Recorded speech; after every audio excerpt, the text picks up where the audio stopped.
Bon, parfait. Tout le monde est là. Eh ben, je vous propose qu'on attaque. On aborde ensemble de manière assez concrète, hein, en tous les cas pour se donner des bonnes idées d'entraînement, des bonnes façons de repenser aussi notre méthode d'entraînement, hein. C'est le bon moment, hein. Je pense que le terrain, on ne va pas le voir avant quelques temps, donc on va en profiter. Sur le thème du jeu sans ballon. Donc, ça va concerner bien sûr les principes de circulation, mais de manière un peu plus concrète, la recharge, hein, comment, où, quand, pourquoi, etc. Tout ce qui est recharge. Et éventuellement, après, des notions de soutien un peu plus lointain avec voilà, des zones à attaquer, des cascades de décision à prendre tous ensemble. Le jeu sans ballon, c'est à la fois bouger et à la fois parler, certainement, à la fois communiquer. On commence, comme à l'habitude, par un petit tour d'écran, si vous le permettez, les gars. Donc, je vois d'abord Raphaël, si tu peux commencer par te présenter, comme on est nombreux, en quelques minutes, où tu travailles en ce moment, ce que tu fais, voilà. Bon, alors, donc, Raphaël Navarro, les 2 dernières années, j'étais l'entraîneur principal d'Ampuis en Fédéral 3. Pourquoi je dis j'étais? Parce que j'ai souhaité arrêter pour pouvoir me consacrer à d'autres projets. À côté de ça, je suis aussi formateur pour la Ligue Aura sur les brevets fédéraux. Et je suis quelques joueurs de manière individuelle sur de l'entraînement très spécifique. Voilà, pour me présenter très rapidement. Ok, parfait. Jean-Vincent? Ouais, alors bonjour tout le monde.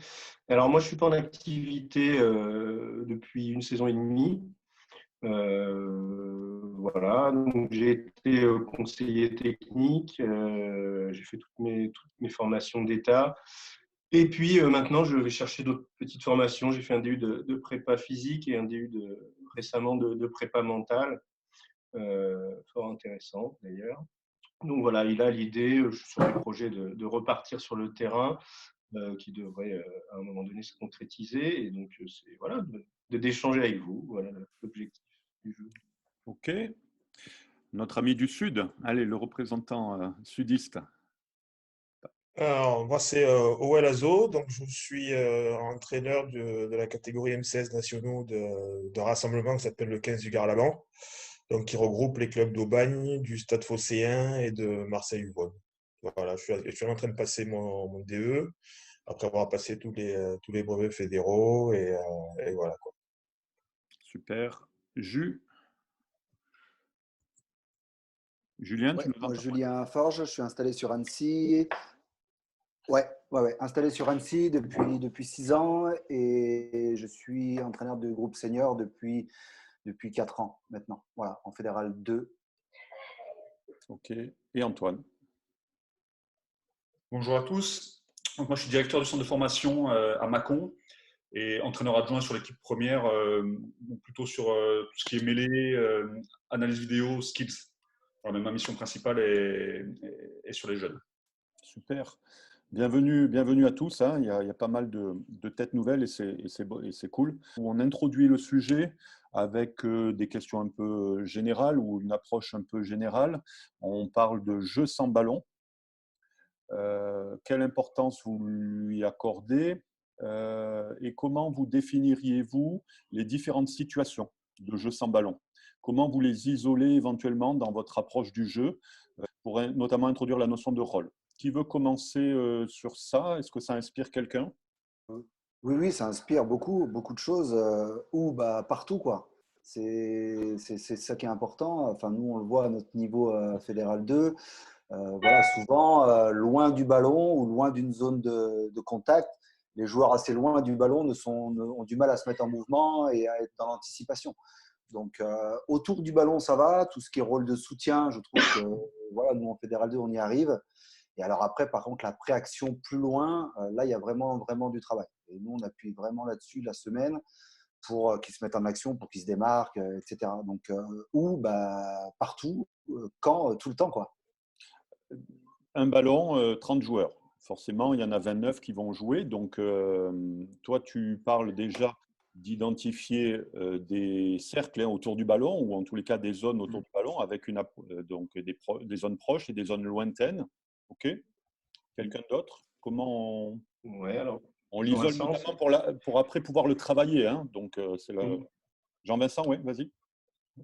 Donc déjà, oui, jeu sans ballon, essentiel, à mon sens, vraiment essentiel pour pouvoir franchir et marquer.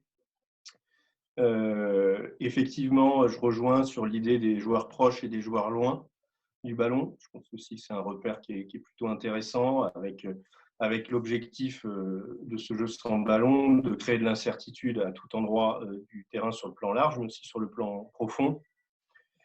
Voilà, après l'utilité, je suis d'accord avec le partout.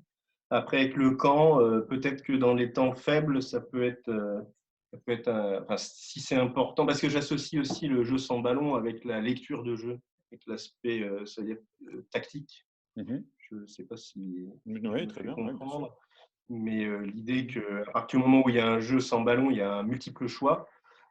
Et c'est pour ça que je dirais que j'ai envie de dire que peut-être que sur des temps faibles, le jeu sans ballon, ou en tout cas les choix que pourrait apporter le jeu sans ballon vont être un peu mis de côté pour pouvoir se rassurer collectivement peut-être sur une stratégie plus fermée. D'accord. Donc voilà l'idée. Ok, avoir tout le monde moins concerné par le côté menaçant d'une zone ou de quelque chose, mais plus se rassurer sur du jeu un peu plus structuré, programmé. Quelqu'un d'autre, on est en train donc d'isoler, donc on a identifié qu'il y a un ballon et des joueurs loin, des joueurs proches. Jean-Vincent vient de parler de profondeur, il y a peut-être des joueurs qui sont loin mais derrière, c'est aussi du jeu sans ballon. Hein, donc avec un second rideau, par exemple, hein, qui peuvent être utiles en cas de contre-attaque, par exemple. On va les mettre en action autrement. C'est des situations. Quelle autre situation vous voyez? Moi, tu parlais des recharges tout à l'heure. Moi, j'ai un questionnement voilà, dans lequel je suis en termes de projet de jeu, là, parce qu'on est un peu là-dessus aussi sur cette période sur les projets de jeu.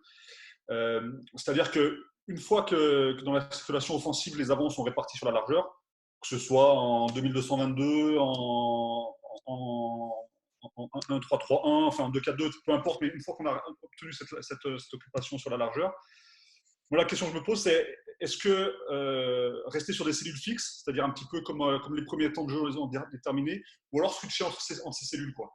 Et, voilà, et essayer d'avoir forcément les joueurs les plus rapides, plutôt profil troisième ligne sur les extérieurs, et plutôt les joueurs les plus lourds sur le centre du terrain.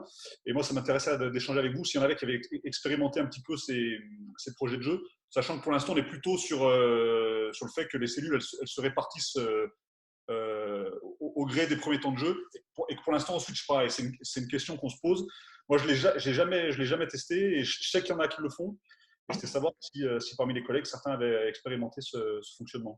Ok, donc là, tu avances d'un grand pas pour aller vers la notion. Donc, une fois qu'on a isolé des situations, hein, isolé des joueurs dans éventuellement des zones en profondeur, en largeur, etc., comment ça va bouger ensemble éventuellement selon la notion de rôle, hein, qu'est-ce que je viens de faire et qu'est-ce que je dois faire après, hein, c'est ça les recharges. Donc là, le principe de circulation, on va l'aborder un peu plus tard, mais effectivement, il y a des logiques soit par zone, soit par action, par rôle. Hein, voilà. Donc, on va. Ouais, puis par profil aussi, ouais. Par profil sur les qualités de chacun. Ouais. Il y a aussi la question d'objectif qui entre en ligne de mire. Vas-y. Parce que quand on parle de circulation et de positionnement en 2-2-2, 1-3-3-1, et ainsi de suite, à un moment donné, c'est la lecture et l'intelligence du joueur qui va faire qu'à un moment donné, on va choisir d'utiliser tel ou tel levier. C'est-à-dire qu'à un moment donné, moi, je sais que, par exemple, sur ma catégorie, le gros souci que j'ai eu, c'est d'arriver à leur faire intégrer cette notion-là. C'est-à-dire que les schémas tactiques, c'est bien beau. Parler de jeu sans ballon, on ne peut pas faire l'économie de parler de lecture, de communication et d'intelligence. C'est-à-dire qu'à un moment donné, le schéma, quel que soit le schéma, à un moment donné, l'objectif, c'est de franchir et de mettre l'adversaire en difficulté. Si on se positionne sur un 1-3-3-1 ou un 2-2-2-2 ou ainsi de suite, l'objectif, c'est de pouvoir amener une menace partout. Et le truc, c'est que nous, je sais qu'en M16, malheureusement, la saison a été tronquée, mais sur la fin, on commençait déjà à travailler avec une circulation où on demandait aux joueurs, une fois que la première question qu'ils devaient se poser, c'est « je suis où, qu'est-ce que je fais ?» au-delà de l'annonce qui est faite, au-delà du temps de jeu, au-delà de je suis où sur le terrain, qu'est-ce que je fais et à quoi je sers. Et à partir de là, on ne peut pas se faire l'économie de la lecture de ce qu'on a en face de nous et de l'objectif. Effectivement, on va tenir compte de la situation, si on est dans nos 22 ou si oui. Mais par contre, c'est justement de par cet apport-là que l'on va arriver à avoir des joueurs qui, à un moment donné, ben, même dans les 22, on a beau dire ce qu'on veut, hein, c'est une zone où ben, si on est capable à un moment donné de voir que ben, très vite, en se déplaçant dans telle ou telle zone, on peut mettre l'adversaire en difficulté, ben, c'est là où on pourra le faire. Mais on ne peut pas se faire l'économie de la notion de lecture et de communication. Je pense que de toute façon, la base même du jeu sans ballon,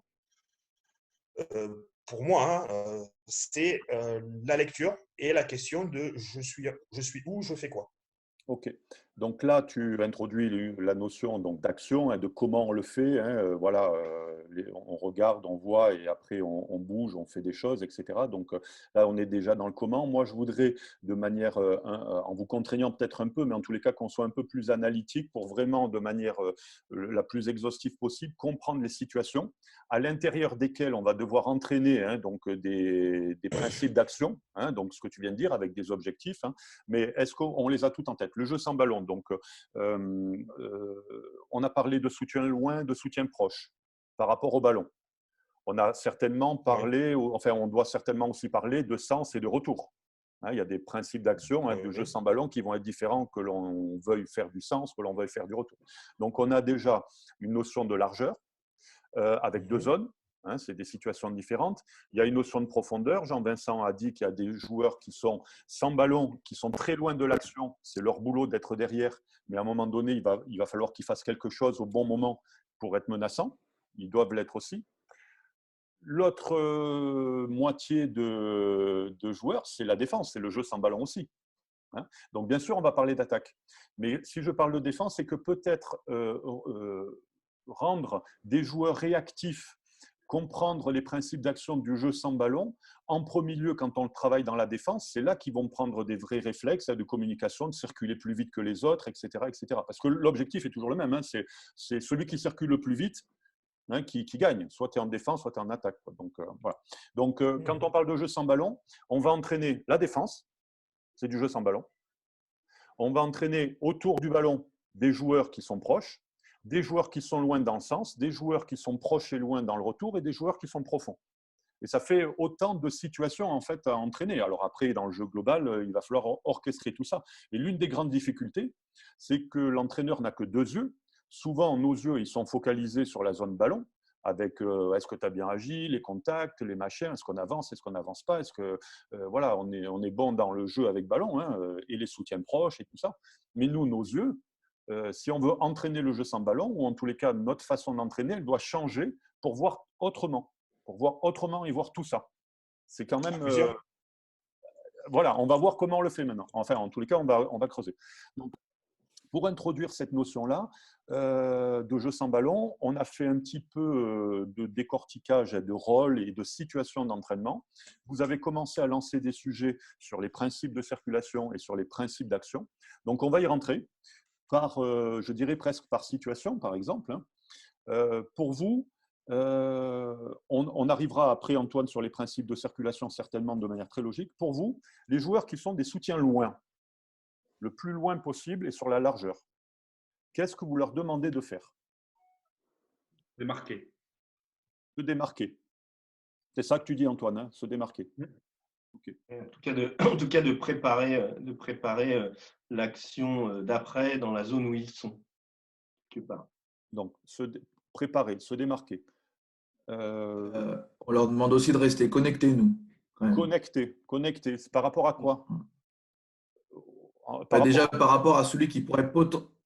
Alors, connecté par rapport à quand même où est le ballon sur, on va dire, un jeu loin, mais aussi connecté à potentiellement celui qui pourrait être son dernier passeur, entre guillemets. Par rapport à la notion de passe, connecté. Voilà. Ça peut être une connexion d'un ailier qui se démarque très très loin et qui veut une passe au pied. Il est connecté pareil, mais en tous les cas connecté. S'il n'est pas connecté par la passe à la main, il faudra qu'il soit connecté autrement, certainement par des bons codes pour avoir le ballon là où il veut, etc. Donc, se démarquer, rester connecté. Qu'est-ce que vous leur Observer ce demandez? qui se passe. D'observer ce qui se passe en Observer, face. communiquer. Se Observer, situer communiquer. pour être connecté, Oui. pour se démarquer, se situer par rapport à l'adversaire en face, par rapport aux copains sur les côtés, se situer. Toujours être dans les trois, enfin toujours à 180 degrés, voir ce qui se passe en face, sur les côtés, etc. Se situer. Est-ce que, ouais, ok. Première chose en fait, première chose à faire, se situer. Pour vous, vous êtes ok avec ça? Oui. Ouais. Ce qui voudrait dire, par exemple, après on va aborder les notions de méthode d'entraînement, que tout ce qui va permettre de faire voir des choses et de dire ce que l'on voit lors des entraînements sera bon à prendre, y compris pour les soutiens lointains. Jeux visuels, jeux de communication, jeux de portage de messages à l'un à l'autre, etc. Enfin, plein de choses. Donc, se situer, ok, pour rester connecté. Être menaçant et se démarquer, ça veut dire qu'à un moment donné, ils vont devoir bouger. Est-ce qu'ils bougent n'importe comment? Comment vous les faites bouger? Est-ce qu'ils ont le droit de bouger comme ils veulent? Est-ce qu'il y a des principes dans la manière de se déplacer, de se démarquer? Est-ce que, par exemple, un joueur qui se Alors, pour ma replace… part, nous, comme on Vas-y, Raphaël, pardon. Je disais, pour ma part, comme on était, enfin, nous, dans les principes de jeu, on était sur des choses, on va dire, plutôt fermées par zone. Il n'y avait pas des grands déplacements latéraux, surtout pour les avants. Les trois quarts, un peu plus de liberté de changement de zone. Après, pour rebondir à ce que tu disais, il y a aussi un élément, nous, sur lequel on insistait sur quelques joueurs, sur quand ils sont loin, c'est aussi la notion de préparer et d'organiser. Avec certains joueurs qui ont l'aspect justement de replacer, on va dire, les joueurs qui ont un peu plus de difficultés de lecture, des choses comme ça. Je suis là, on a vu ensemble, on est là, on est un peu loin, on a le temps. Toi, troisième ligne, tu vas venir en coupe, moi je vais faire un truc derrière, on s'organise, je dis n'importe quoi, mais c'est ça que tu veux dire en fait. On s'organise pour… Oui, dans l'esprit, c'est ça. Ouais. D'accord, ok. C'est ça. Donc, on vient de définir rapidement une petite chaîne de décision et d'action qui commence d'abord par se situer, voir à 180 degrés, de face, côté, etc. Se situer, se démarquer, ce qui veut forcément dire bouger ses pieds, se déplacer, mais peut-être pas n'importe comment, parce que peut-être on a des joueurs qui tournent le dos, des joueurs qui font des longues courses, des joueurs qui perdent du temps, des joueurs qui, à un moment donné, perdent la notion de connexion et de se situer parce qu'ils ont les mauvaises courses. Donc, dans la manière de se déplacer, peut-être qu'il faut aussi qu'on apprenne aux joueurs les déplacements latéraux, reculer, apprendre à reculer, bouger vite avec les autres, dans des jeux un peu d'échecs, mais avec ses pieds, en fait. Bouger ses pieds, ce n'est pas n'importe comment. Je ne cours pas en tournant le dos, par exemple. Ça peut être un principe d'action. Donc, se situer, se déplacer, communiquer et organiser. Ça vous va comme 4 verbes d'action? Si on synthétise un peu tout ce qu'on s'est dit. Ça fait déjà pas mal de choses à entraîner et à voir. Si on doit travailler le jeu sans ballon, il y a pas mal de choses à voir là-dessus.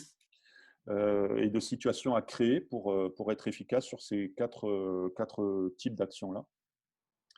On se rapproche du ballon. Ce sont des soutiens proches. On vient de définir des principes d'action pour les lointains. Est-ce que c'est les mêmes principes d'action pour les proches? Est-ce que, Antoine, par exemple, les soutiens très proches, selon la situation du ballon, de blocage ou pas, de continuité ou pas, est-ce que les soutiens proches, tu leur demandes de faire la même chose, se démarquer, ce que tu disais? Alors, c'est un peu coupé, j'espère avoir bien compris. Ah, excuse-moi. Non, mais ouais, si, ça va, vous m'entendez? Très bien. Moi, en ce qui concerne les soutiens proches, moi je travaille beaucoup sur les codes un petit peu du porteur de balle. Et justement, la notion de le porteur de balle a le ballon de main, ben, la passe est encore possible et je vais leur demander encore de se mettre dans des intervalles, de se démarquer, de préagir. Et par contre, là, le ballon est une seule main, ça signifie que le porteur de balle va jouer son duel. Et là, je leur demande de converger.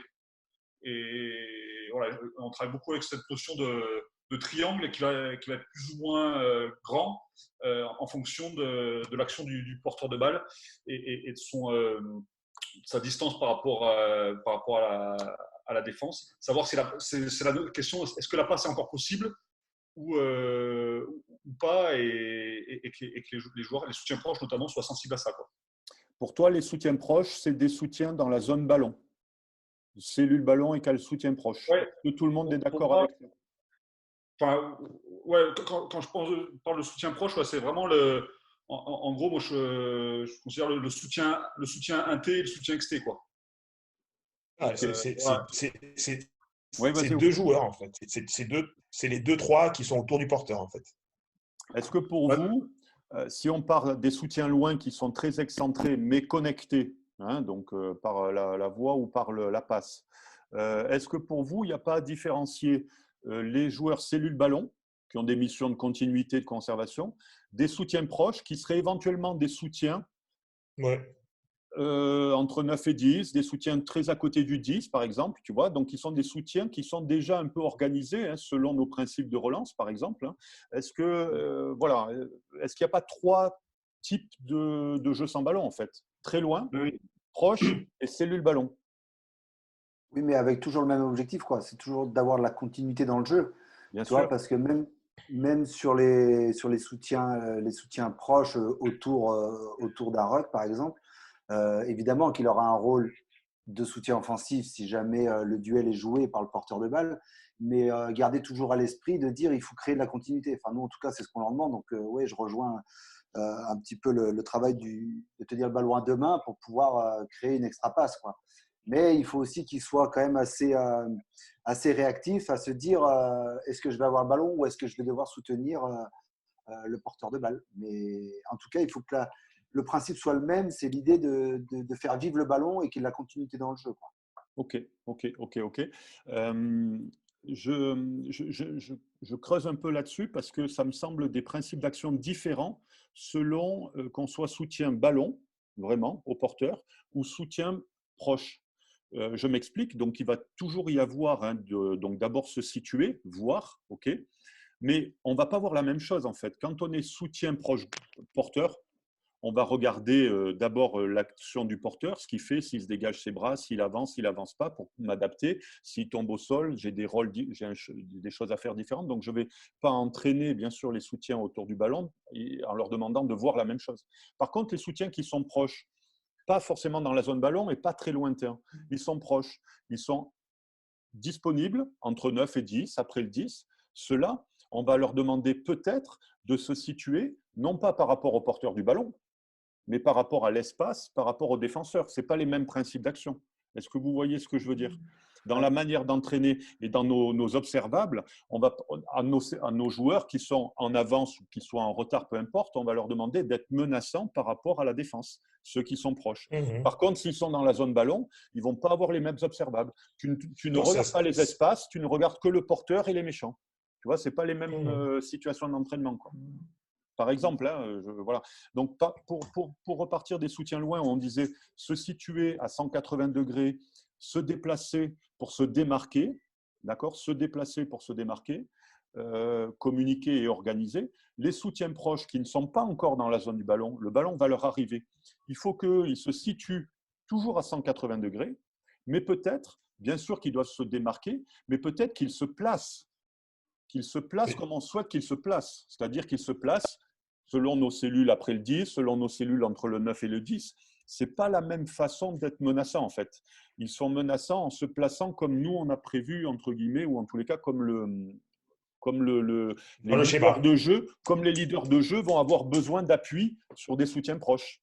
Le 9 demande le ballon, il part. Où sont les soutiens proches? Est-ce qu'ils sont organisés pour… Voilà. Ou le 10 attaque la ligne, est-ce que les soutiens proches… Donc, ils se placent par rapport à l'action à venir. Ce n'est pas tout à fait pareil que les soutiens lointains ou la cellule ballon. Vous voyez Oui. Dans la continuité, j'ai envie de dire que tout dépendra de la situation. On t'entend pas bien. Dans la zone ballon ou même sur le plan large, hein, de comment on est en termes d'équilibre.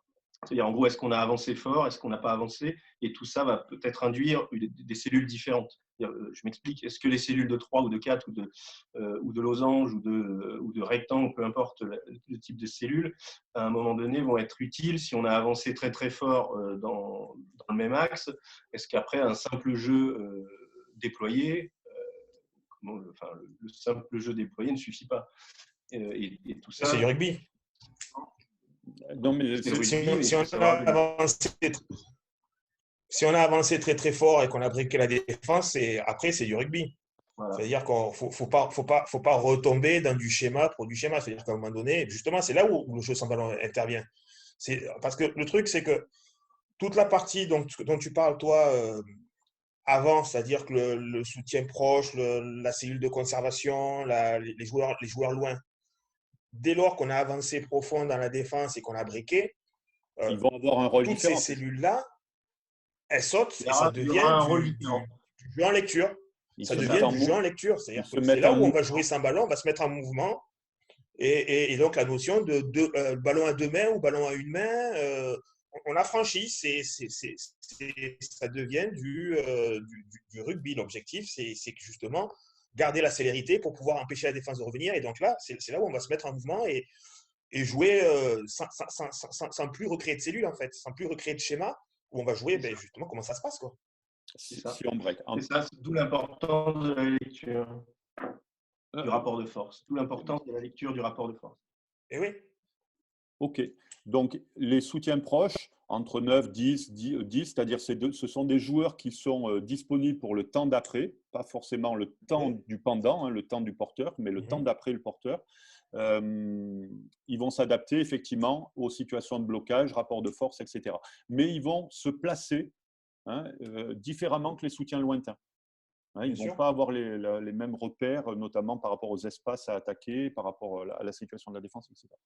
Donc, soutien ballon, on se rapproche encore un peu plus. Là, on est effectivement, et on a déjà fait des visios sur les repères et les observables, donc se situer et avoir des timings d'intervention par rapport à l'avancée du porteur, les ballons disponibles en l'air, disponibles en bas, etc. Donc là, les soutiens proches ont toute l'intervention sur la continuité, la conservation, bien évidemment, utile. Leur regard se porte essentiellement sur le porteur et sur la zone très proche. Donc, ils ne vont plus regarder de manière périphérique. Ils vont regarder plutôt de manière convergente comme ça. Donc, on a des soutiens lointains avec des principes d'action. On a des soutiens proches pour le temps d'après. On a des soutiens ballon. Tout ça, ça joue sans ballon, c'est vrai. Et ensuite, on va les orchestrer par rapport à des principes de circulation. C'est-à-dire que je suis lointain, mais on me fait une passe au pied, je deviens ballon. Par exemple, je suis proche, le temps d'après, je deviens ballon, ou au contraire, voilà. Donc, quels sont vos principes? Antoine, malheureusement, n'est plus avec nous, il a dû avoir un problème de connexion, mais quels sont vos principes de circulation, de recharge par rapport à ces différents soutiens qu'on a identifiés, ces différentes situations? Comment vous les faites bouger? Vas-y, Raphaël, vas-y. Nous, sur les principes de redistribution offensive, les avants, on était sur du 1-3-3-1.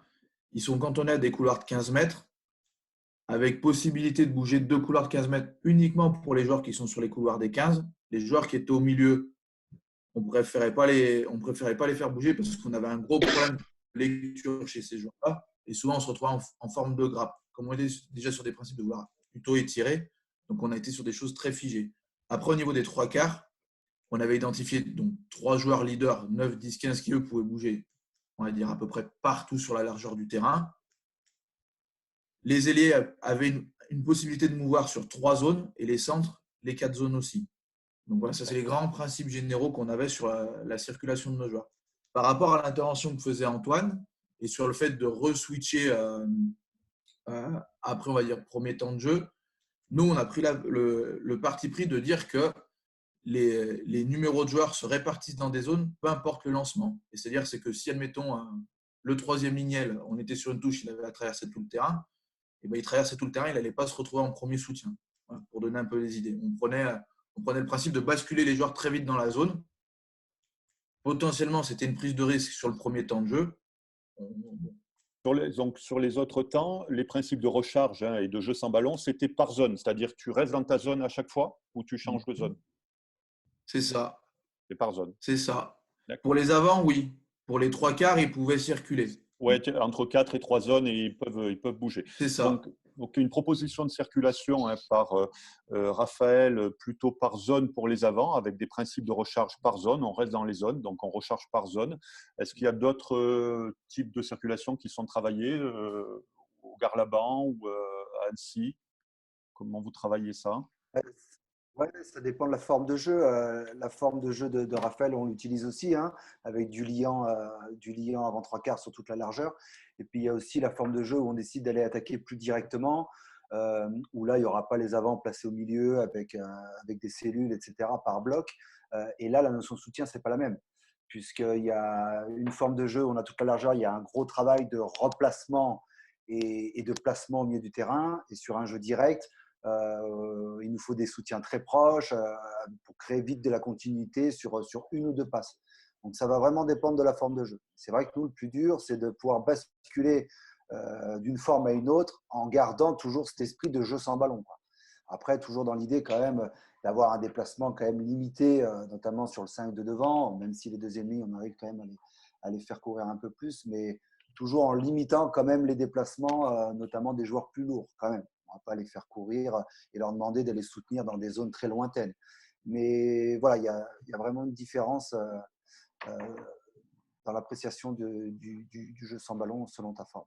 Au niveau cadre, donc on a vu que le jeu sans ballon, c'est des principes d'action, hein, quand ça, voilà, et on se réfère à un cadre de circulation. C'est quoi le tien ou quel est ton avis là sur les différents? En fait, nous, on a essayé plutôt de les faire se déplacer je dirais qu'on a divisé le terrain en 3 parties et par groupe de 4, grosso modo. Donc, donc sur le terrain,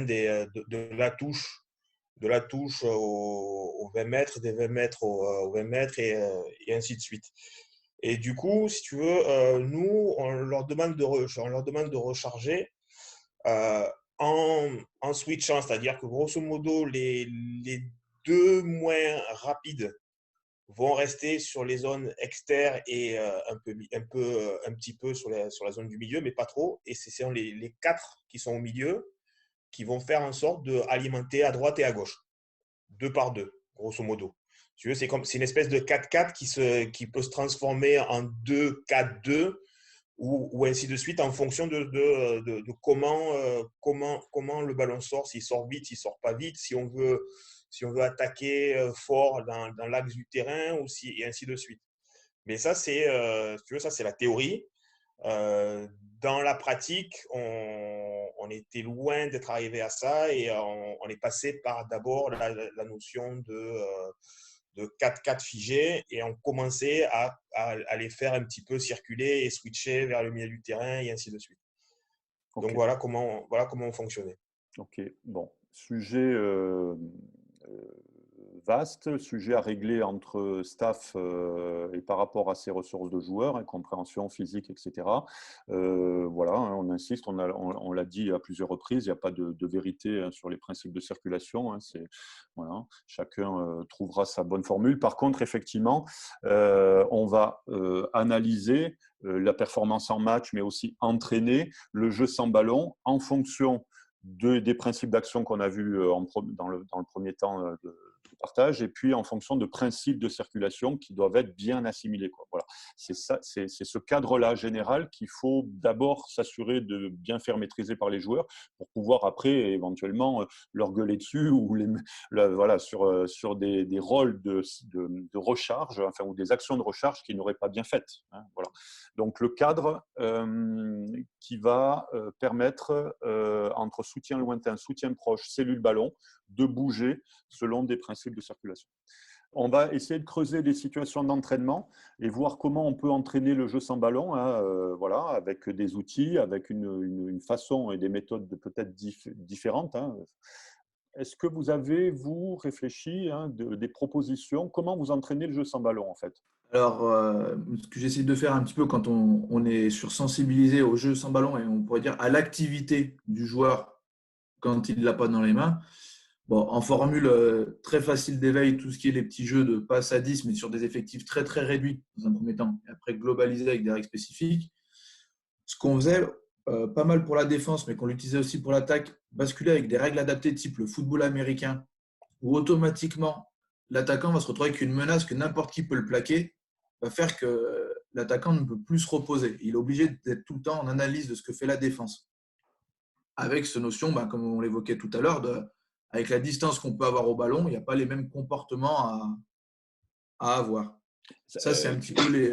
Tu peux préciser, expliquer donc la notion de tout le monde peut s'attraper, on va dire pas se plaquer parce qu'on peut se faire mal, mais tout le monde peut s'attraper, ça veut dire quoi concrètement? C'est grosso modo, c'est ça. Donc tu mets le ballon en jeu, il y a une situation, à un moment donné, tous les défenseurs peuvent… comment ça se passe? Comment tu le mets en action ça? N'importe quel défenseur peut attraper n'importe quel attaquant, même s'il n'a pas le ballon. Tout simplement. Donc, automatiquement, ça va générer un travail du joueur sans ballon sur tout ce qui peut être attitude de démarquage, pas se faire aspirer à se retrouver collé au défenseur ou toutes ces choses-là. Voilà. D'accord. Après, ça reste assez efficient sur des petits groupes, jusqu'à 7-8. Collectif total, ça ne fonctionne pas. Ça ne fonctionne pas, par contre. Donc là, ça met en éveil, effectivement, et ça permet de bouger et de se démarquer en permanence des défenseurs. Après, quand on bascule sur le collectif total et sur la notion de… Si on veut vraiment mettre l'accent sur le jeu sans ballon, en général, je ne prends pas du tout l'animation, parce qu'au final, ce qui va se passer dans la cellule de vie du ballon, je le laisse propre à l'animateur, voir si on a la possibilité de quelqu'un qui est plutôt dans le côté législation de la règle, un arbitre ou quelqu'un qui prend ce rôle-là. Et du coup, au final, j'anime je drive plutôt les joueurs lointains, ou si je veux leur laisser avec un total aspect de liberté, je regarde depuis l'arrière, mais en étant à 30-40 mètres du ballon. Donc tu dis, bon, si on n'est pas assez nombreux comme dans un staff pro, de répartir, ok, effectivement, dissocier l'animation de ce que tu entraînes en fait.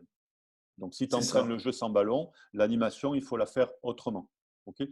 Est-ce que vous avez déjà remarqué, question comme ça, est-ce que vous avez déjà remarqué la différence de comportement dans le jeu sans ballon quand vous laissez jouer un toucher tout seul, libre, et quand vous les entraînez?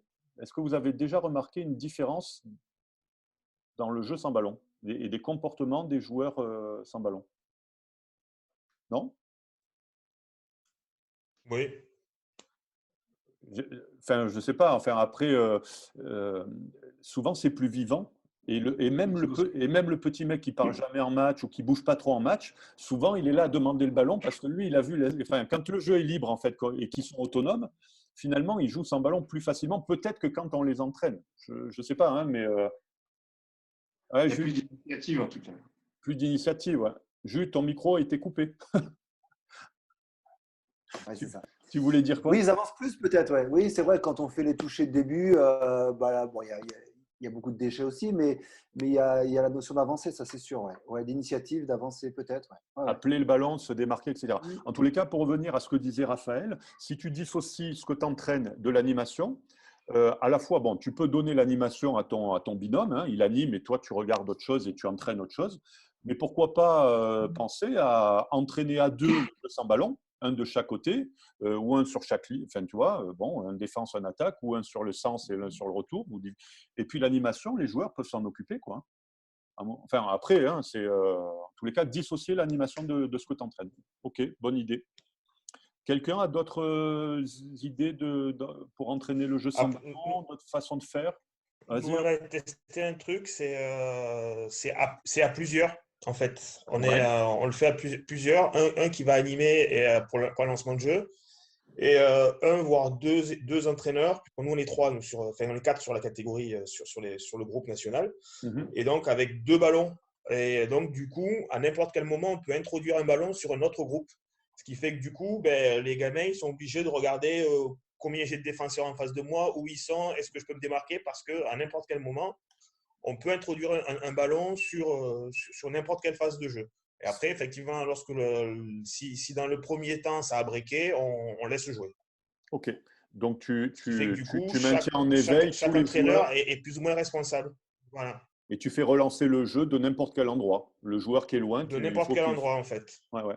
Ok. Voilà. La seule contrainte, c'est peut-être d'arriver à ce que ce soit le plus réaliste possible. C'est-à-dire que le groupe, c'est pas possible d'avoir, par exemple, nous, en M16, on n'a pas de joueur qui ait une passe de 35 mètres. Donc, du coup, voilà, on peut pas non plus, faut essayer de coller à la réalité. Donc, dans le sens où, si on travaille dans les 15 mètres avec un groupe, on va peut-être pas envoyer le ballon, le relancer dans les 5 mètres à l'opposé, parce que c'est pas quelque chose de réaliste dans le jeu courant. OK, Pour nous, du moins. OK, OK. D'autres idées, par exemple sur l'échauffement, jeu sans ballon, qu'est-ce qu'on pourrait proposer sur de l'échauffement, jeu sans ballon? Vraiment Et ben, sur tout le l'aspect. travail, ouais, le travail d'appui, le travail tu en parlais au début, je crois, voilà, comment on se replace, donc c'est à l'aide avec des appuis, travailler latéralement, etc. La reprise d'appui, la reprise de vitesse ou pas. Ouais, ça, tu peux mettre ça sur un petit travail d'échelle, après sur un petit travail sur la latéralité, un déplacement avec peut-être des couleurs en face que le joueur sans ballon regarde quand même ce qui se passe en face, etc. Lui, Tu il y a peux il y a introduire vraiment plein de choses. plein de choses, effectivement.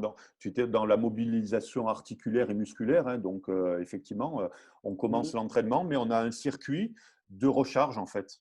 Tu vois, contextualiser un peu, un minimum, hein, donc des échelles latérales, des reculés, des switches avec les uns, avec les autres, voilà, des permutations, et puis peut-être regarder en face, ouais, très bonne idée. En tous les cas, même dans l'aspect échauffement, on peut gagner du temps à faire travailler les courses, hein, et le déplacement des pieds notamment pour recharger.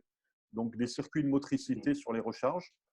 Si on se focalise vraiment sur la recharge et le replacement des joueurs, notamment dans la largeur, hein, on va dire, on n'a pas encore briqué, on n'est pas dans la notion de forme de jeu et d'adaptation, on est vraiment dans le jeu de déséquilibrer la défense, hein, et on recharge pour ça.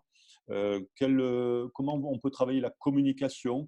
En créant, alors nous, c'est vrai, on en a parlé au début. Souvent, les joueurs sur les extérieurs, c'est eux qui ont la plus belle vision, hein. C'est eux qui voient si l'espace, où est-ce que l'espace est libre. Donc, on a toujours tendance à les responsabiliser. Alors nous, c'est vrai que sur une forme de jeu où on a beaucoup de liants, bah, ça va plus être les ailiers, voire les troisième lignels qui, eux, vont pouvoir appeler et créer. Et voilà. Donc là, tu peux créer des situations là-dessus volontairement, en faisant resserrer une défense pour libérer l'espace au large. Et là, les joueurs sur la largeur devront après appeler le ballon par une passe au pied, enfin, des systèmes de code communs à tout le monde. Mais ouais, c'est beaucoup lié à la communication. Nous, on le voit, quand les joueurs communiquent plus, notamment nous en Fédéral 2, c'est vrai qu'après 3-4 phases de jeu, ça devient compliqué si tu n'as pas breaké. Mais malgré tout, il y a quand même des situations favorables qu'ils n'arrivent pas à avoir parce qu'il y a un problème de com où les joueurs n'arrivent pas à faire remonter les infos. Donc oui, là aussi, hein, tu peux mettre plein de choses en place à l'entraînement en créant des situations favorables où rapidement ils doivent faire remonter l'info. Différentes petites choses testées, voilà, ou à tester. Déjà, il faut s'assurer que tout le monde a envie de parler avec tout le monde. Parce que souvent, enfin souvent, hein, il est possible que des joueurs, quand ils voient le copain qui est à côté, en fait, ils ont envie de faire quelque chose, mais ils n'ont pas confiance dans le copain d'à côté, ils ne vont pas le faire, en fait. Et ils vont peut-être même pas donner l'information en fait qu'il y a quelque chose à faire. Donc créer des chaînes en fait, hein, et des relations voilà, de différentes manières comme vous le voulez, hein, ça c'est un peu l'extra rugby, c'est la cohésion fonctionnelle de l'équipe, c'est la cohésion relationnelle, c'est tout ce que vous voulez. Bon, ok.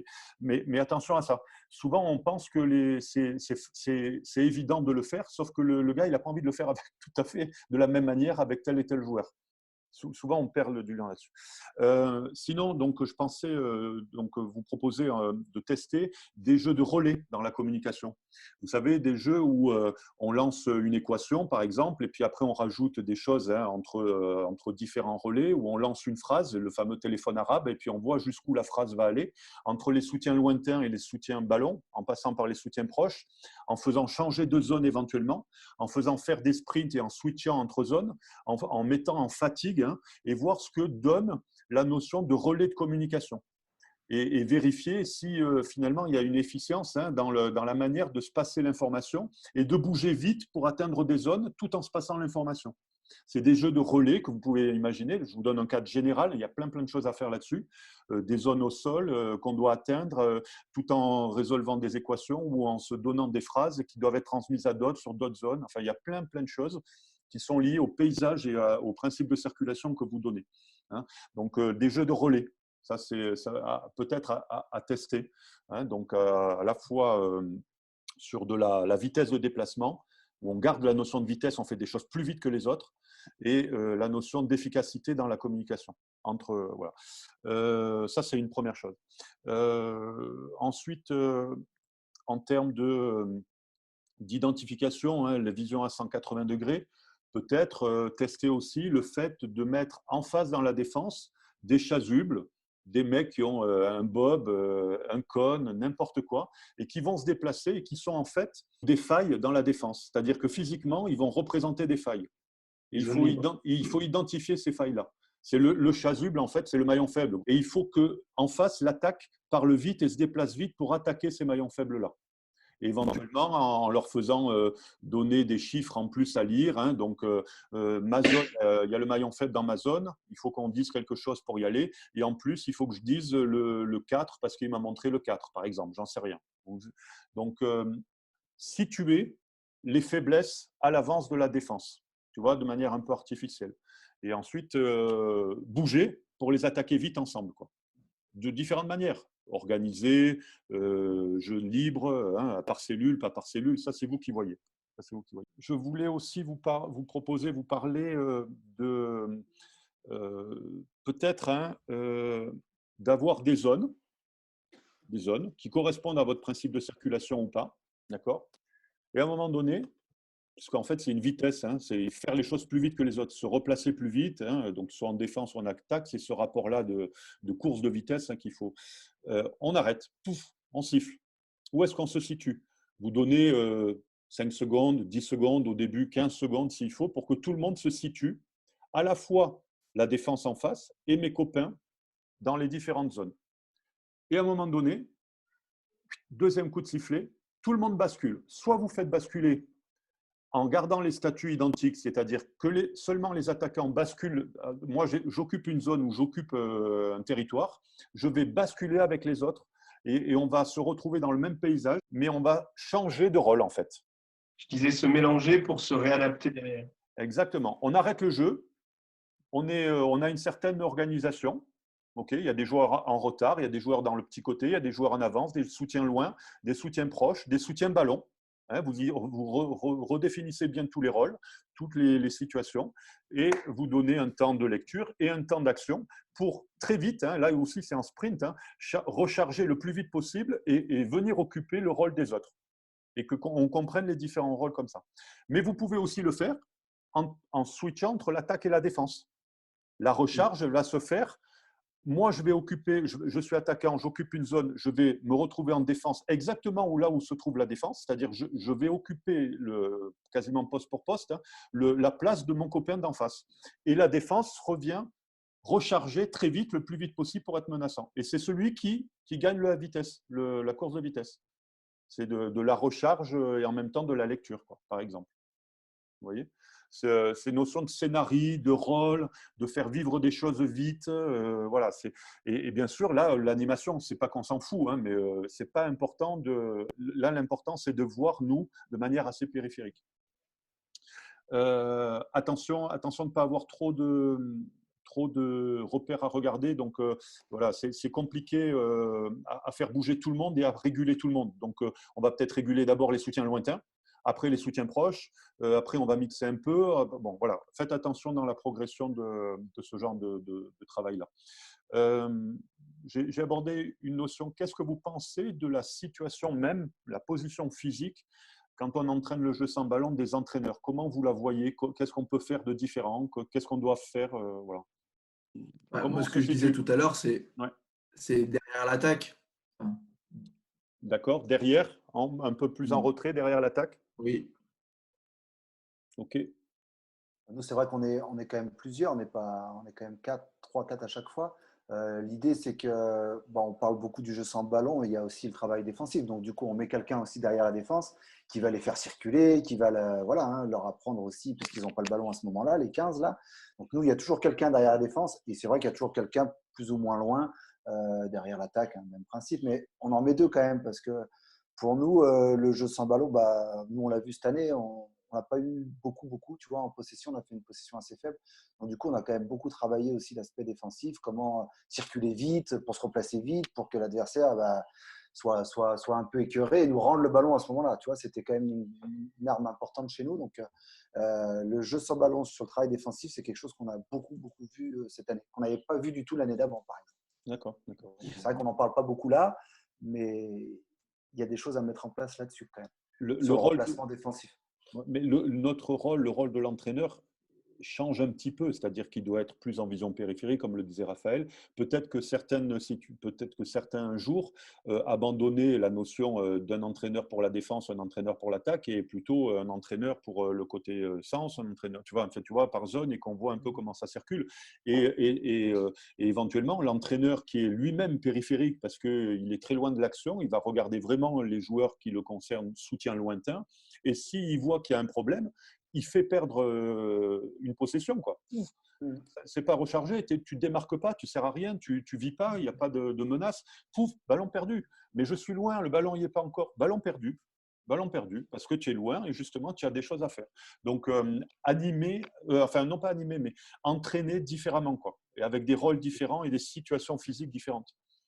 Je ne sais pas si vous avez des gradins, Annecy, oui. Si vous avez un monticule, si vous avez, voilà, la vision en hauteur est importante aussi. Alors après, c'est compliqué d'être à la fois proche et lointain, mais peut-être avoir un entraîneur loin qui vient toutes les séquences de 7, 8, 10 minutes, j'en sais rien, et puis qui vient parler de ce qu'il a vu des joueurs périphériques qu'on n'aurait peut-être pas vu aussi. Compléter la vision vraiment au sens espace et de manière complémentaire entre tous les entraîneurs, quoi. C'est compliqué, hein, c'est différent, c'est un entraînement différent. Euh, Tout à l'heure, je parlais de définir donc des situations proches, lointaines, ballons, des sens, des retours, des patins, des statuts, défense, attaque, tout ça, et qu'on pouvait switcher avec des courses de vitesse. Bien évidemment, la première chose aussi, c'est tous repartir peut-être dans un coin du terrain et revenir le plus vite possible, déjà pour avoir cette notion de je fais vite, plus vite que les autres, hein, de manière beaucoup plus simple encore, quoi. Ok. Il nous reste une dizaine de minutes. Est-ce que vous avez des questions qui restent forcément, hein, en suspens sur la notion de travail et d'entraînement de, de la recharge et du jeu sans ballon? L'envie de dire que tout ça, c'est vraiment, enfin, à mon sens, après c'est une idée qui est la mienne, une idéologie même, que ça se travaille dans la réalité de terrain, quoi, la réalité de jeu. Et une fois de plus, savoir faire des zooms et élargir, mais vraiment l'entraîner par le jeu. Et que c'est possible, c'est pas toujours évident, mais c'est possible. Et il y a une notion que je crois qu'on n'a pas tout à fait abordée, ou peut-être, hein, mais je le redis si c'est le cas, c'est l'idée de donner des consignes à la défense. Quand on parlait de se positionner autrement en tant qu'entraîneur, alors il peut y avoir ceux qui ont le rôle de prendre de la hauteur, mais peut-être ceux qui ont le rôle, si on travaille l'offensif, de demander à la défense de se serrer un peu plus, de faire 2 lignes défensives, de laisser un trou au milieu, enfin peu importe, mais vraiment amener une vraie lecture. Jules, est-ce que tu as des sujets à relancer? Donc Jean-Vincent disait, il a 150% raison, bien sûr qu'il faut être au plus près du terrain. Donc à un moment donné, la vérité c'est le match. Comment tu entraînes et analyses l'efficacité du jeu sans ballon sur les situations, alors ou globales d'entraînement? Est-ce que tu filmes les entraînements de manière globale et sur les matchs? Voilà, le jeu sans ballon, comment tu l'entraînes? Ouais, non, on ne filme pas les entraînements, mais les matchs, oui. Après, avant tout ça, tu vois, nous, on insiste beaucoup, hein, sur le jeu sans ballon. C'est un état d'esprit à donner aux joueurs, tu vois. Tu parlais tout à l'heure, les joueurs qui sont loin, c'est sûr, vont pas être concernés tout de suite. C'est vrai qu'à notre niveau, parfois, le ballon, il n'arrivera jamais, tu vois. Mais c'est un état d'esprit de se dire, je veux avoir un temps d'avance. Je veux que si jamais, par chance, le ballon m'arrive, que je puisse faire la différence et puis récompenser aussi tout le travail qui a été fait en amont. Donc, c'est vraiment ça qu'on inculque aux mecs, et de les sanctionner s'il n'y a pas de replacement, s'il n'y a pas de bons déplacements face à face, tu vois. Voilà, donc nous, on insiste beaucoup là-dessus et dire que c'est hyper important, quelle que soit la zone du terrain. Pareil aussi sur les replacements proches.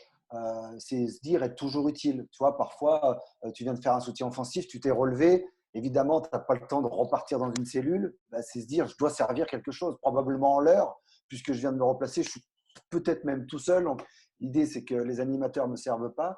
Mais dans mon état d'esprit, c'est qu'il faut que je serve à quelque chose. Donc, il faut que je vienne fixer quelqu'un. Voilà. Donc, nous, là-dessus, on les lâche pas. Alors, on n'y arrive pas tout le temps hein, quand on fait les analyses vidéo le mercredi. Voilà, il y a plein de joueurs qui n'ont pas joué un rôle sans ballon. Mais quand on y arrive, évidemment que ça crée des opportunités. Ça, c'est sûr. Tu pointes souvent du doigt à la vidéo, au retour, les mecs lointains, voilà, la manière dont ils se démarquent, dont ils se replacent. Tout le temps, tout le temps, tout le temps. Voilà, nous, on y est arrivé maintenant, mais c'est vrai qu'en début d'année, on arrivait à des joueurs qui se relevaient d'une cellule, qui allaient courir derrière pour se replacer alors que le ballon était déjà en mouvement, tu vois. C'est dire, mais voilà, tu te pointes ça vite fait, tu fais un arrêt sur écran, à quoi tu as servi globalement? Bah rien, bah ouais, bah reste où tu étais, tu vois, c'est peut-être plus simple. Viens faire un leurre et tu verras, tu vas avoir une efficacité puisque tu vas nous bloquer au moins un mec et le taf est fait. Mais oui, c'est un état d'esprit à avoir. Mais quand il arrive, derrière, c'est intéressant. Ok. Raphaël, est-ce que tu as une question complémentaire ou une remarque pour finir? Alors, pas de question complémentaire. Et pour rebondir sur ce que disait Julien, nous, le message qu'on faisait passer aux joueurs sur le jeu sans ballon, c'est chercher du travail. Voilà. C'était vraiment c'était le message qu'on leur passait continuellement, c'est qu'il faut chercher du travail. Quel est ton rôle? Où est-ce que tu peux être utile? C'est ça. Voilà, chercher du travail. Ok. Ouais. D'accord. Comment tu le débriefais, toi, après les matchs? C'était filmé? Nous, tous les matchs étaient filmés et très souvent, du coup, on faisait des focus, mais on va dire plutôt sur ce que tu as appelé les soutiens proches, on va dire les joueurs concernés par le temps d'après. Parce qu'on était quand même sur des principes de jouer énormément à hauteur, donc c'était principalement ces joueurs-là sur lesquels on a fait un gros focus tout au long de l'année. Les autres joueurs, et là c'était plus des retours, on va dire en petits groupes, c'était ce qu'on pourrait appeler nos leaders de jeu chez nous, parce qu'on était avec des joueurs qui étaient très jeunes, entre 18 et 20 ans sur les postes clés. Donc eux, tous les vendredis, on prenait du temps en petits groupes pour refaire des focus sur le jeu sans ballon et la notion, leur mission si les joueurs ne cherchent pas leur travail, trouvez le leur en fait. D'accord. Ok. Je reviens quand même sur la notion de vidéo. Peut-être que c'est utile hein, quand on travaille sur un cycle de jeu sans ballon, améliorer notre jeu sans ballon hein, en amont peut-être de la saison. Voilà. Peut-être de filmer des entraînements quand même hein, et de filmer des choses différentes aux entraînements avec des plans différents, avec une position de caméra différente, hein, parfois derrière, parfois voilà. Peut-être tenter des choses comme ça quand vous avez le temps en amont de la saison pour éviter d'avoir à y revenir voilà, avec trop de retard quand ça a démarré. Quoi. Est-ce que vous m'entendez? Oui. Oui, donc je disais que vous avez pratiquement tout dit, hein, le jeu sans ballon. Enfin, nous, on le travaille par du petit jeu et on demande en fait aux joueurs à chaque fois l'idée c'est de se démarquer, de ne pas se retrouver en face d'un vis-à-vis. Et c'est ce qu'on leur rabâche en permanence. Après, nous, on travaille à plusieurs. Et puis après, vous avez tout résumé. Hein, Il y a encore, on a balayé large. Il y a encore beaucoup de choses à faire, à creuser et d'idées à se trouver pour les entraînements parce que c'est quand même beaucoup plus compliqué ou différent en tous les cas à entraîner que du jeu. Quand on parle de jeu, c'est voilà. Donc, oui, c'est sûr. Après, voilà. On va être coupés, les garçons. Moi, je vous remercie une fois de plus. Hein. J'espère que ça donne un peu des perspectives et ça fait réfléchir pour la suite. Au plaisir de vous retrouver sur d'autres visios ou ailleurs sur les terrains et voilà, ailleurs dans le monde du rugby, dans la vraie vie, ça serait cool. Un grand merci à tout le monde pour les premiers merci échanges. à toi. Hein. Merci à vous. Cool. Merci à tout le monde. Merci à tous. Ciao. Bonne journée. Ciao. Salut.